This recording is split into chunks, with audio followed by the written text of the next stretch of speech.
Simple past tense. 簡單過去式。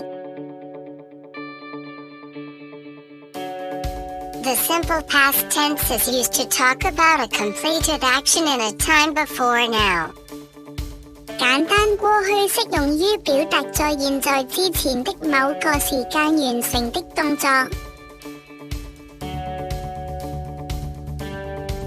You always use the simple past when you describe when something happened, so it is associated with certain past time expressions.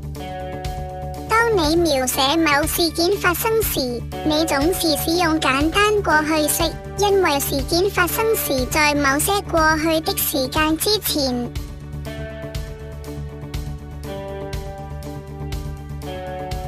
Frequency of events.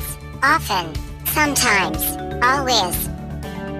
事件發生頻率，經常，有時，總是。Example.I sometimes walked home at lunchtime. 我有時在午餐時間回家。I often brought my lunch to school. 我經常帶午餐去學校。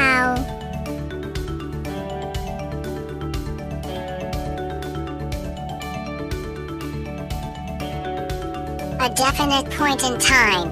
Last week, when I was a child. Yesterday.6 weeks ago. 一個確定的時間點，上週，我小時候，昨天，6週前。Example, we saw a good movie last week. 上週我們看了一部好電影。Yesterday, I arrived in Geneva. 昨天，我到達了日內瓦。An indefinite point in time, the other day, a long time ago.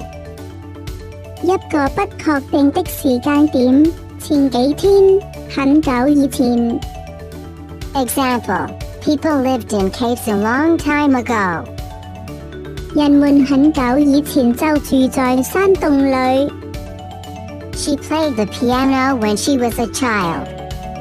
她小時候就彈鋼琴。